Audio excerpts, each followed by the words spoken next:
Hello everyone, this is Tony from Trophy Travel Experiences. So I wanted to do a video on some cruise advice or cruise hacks. I just recently went on another cruise, my first one since COVID, and had some tips I think I can give to people that are not used to going on cruises.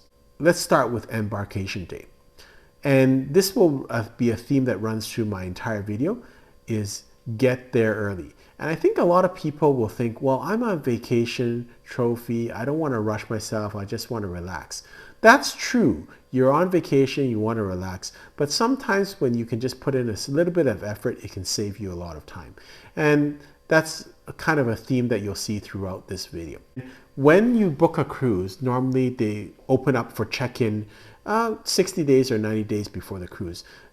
Do check in immediately, because when you check in, you can book your embarkation time and get an earlier time.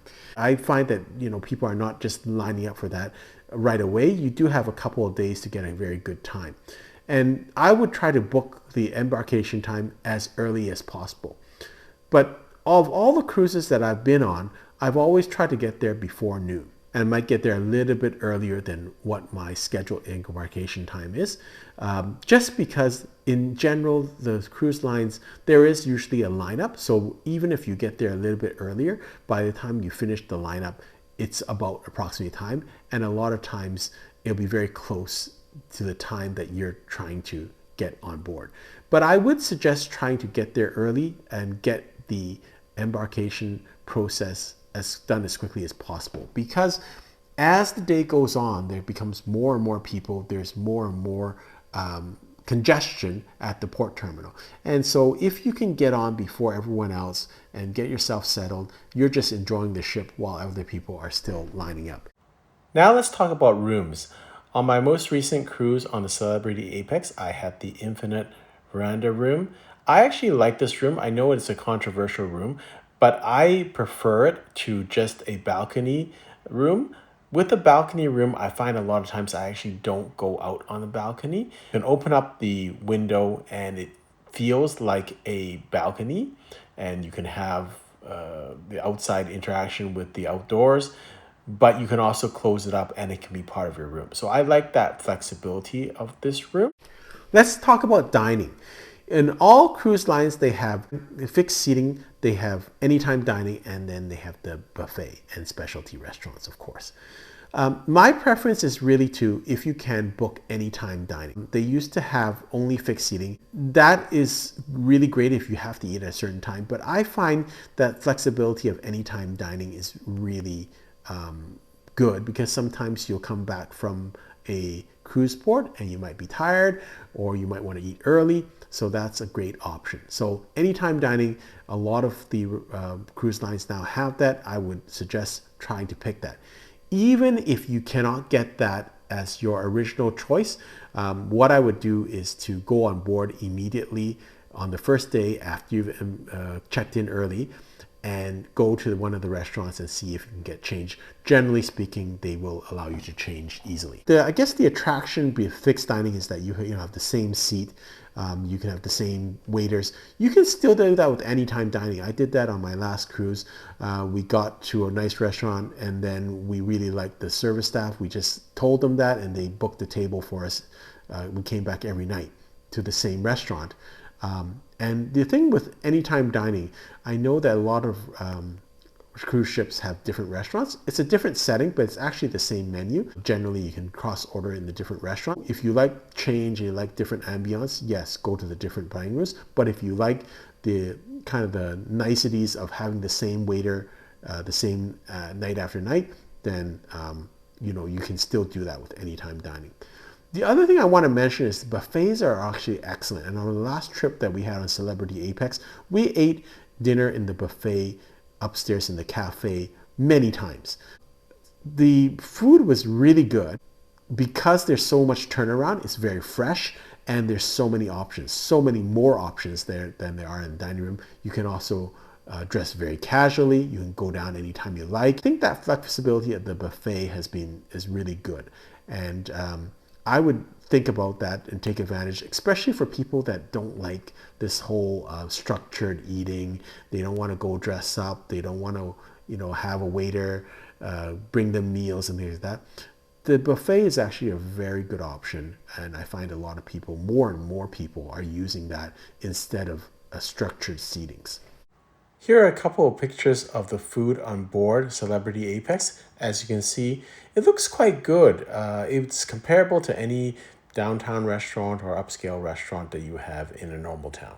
Really take advantage of all the freebies.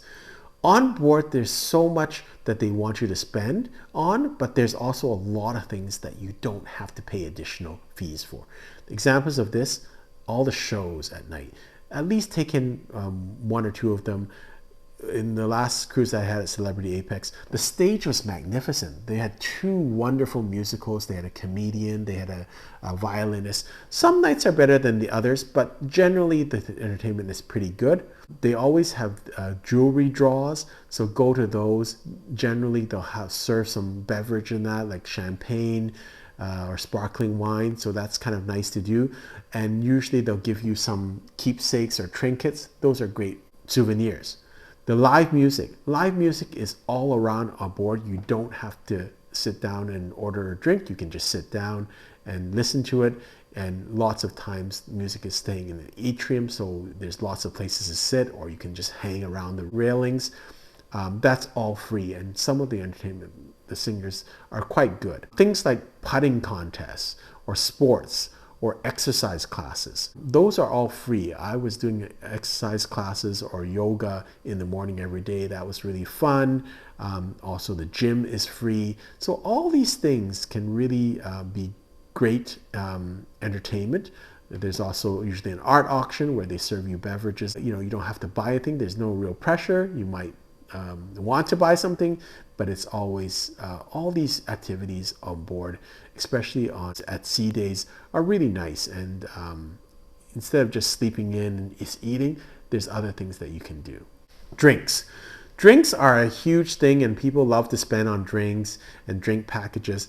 Personally, I think it's not needed, and actually there are free beverages on board every cruise. There's usually in the couple areas in the buffet cafe on the upper decks, there's usually iced tea, coffee, hot tea, and lemonade, all for free. And so I would encourage you to bring your own water bottle. It's actually healthier. The iced tea is unsweetened, so you're going to be eating a lot of stuff during your cruise. You're going to have lots of calories. You really don't need more calories, and so that's a really good way of saving some money. And that's limitless. You can go anytime. It's always open, day and night, 24 hours. And so you can go down and get water, coffee, lemonade. It's a nice walk up there also, so that's nice. So bring your own water bottle and do that. You can also get alcoholic drinks when you're gambling. And so you don't have to just gamble at tables. You can gamble slot machines. I'm not encouraging people to gamble, but if you don't mind gambling and just sitting there, you can, while you gamble, have a couple of beers, and that's the way to get, some complimentary drinks also. My next tip for people is to get up early. And I know people are going to say, Trophy, this is a vacation, I want to sleep in. Yes, you can. When you get up in the morning, there's a lot of great advantages, particularly all the facilities, because people are sleeping in, will be pristine and to yourself. So if you want to get lounge chairs, pool area, it's all great. If you want to take nice pictures of the ship, it'll be pristine and no one will be there, and it'll be so quiet. Just do that one day if you're going to take pictures. I do that a lot on vacation, where we get up one day and just go out really early in the morning to take some pictures. It's in the city, it's usually quiet, the lighting is great, and no one's around, and then you can go back, have breakfast, and then sleep in again. Let's talk about shore excursions. Everyone knows that the shore excursions on board a cruise ship are going to be a little bit more expensive, but you get the safety of someone doing something for you, and you make sure that no matter what happens, they will wait for you and get on board. So there is advantage to that. In general, I don't usually take the ship shore excursion. You can look on services like Viator and Klook and find almost the same thing or even find the exact same company, and that will be at a lower price because they don't pay a premium to the cruise company. Having said that, there is a slight danger in that, because obviously if you take your own shore excursion or private excursion and you don't get back on the ship on time, then the ship's going to leave with you. So my suggestion is always really don't cut it too close. Leave a lot of time. So let's say you've got a port visit from 10 o'clock to 3 p.m. I would try to make sure that you're definitely finish your excursion by no later than 1 p.m. so you have some time no matter what to get back to your ship. And so you do have to account for that. You have to shorten up your day a little bit, but in return you can have a little bit of savings. The other thing that I would strongly encourage is that if you have a city, you should check on the free tours. We've done that on many cities that we've been to, and in generally it's been pretty good. It's not going to be as detailed as if you found a historian to give you a private tour, but generally these tours are very good for giving you a outline of the city. They give you some historical context, but also some fun facts. And so I find those tours are quite good. They're free and complimentary, and the tour guides work on tips.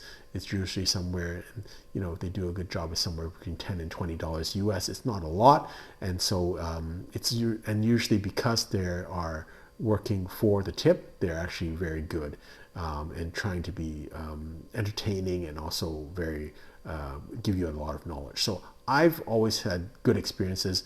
I think of the free tours I've taken, maybe 1 or 2 out of 20 have been decent. None of them have been really bad, but some of them have been okay, but most of them are really, really good.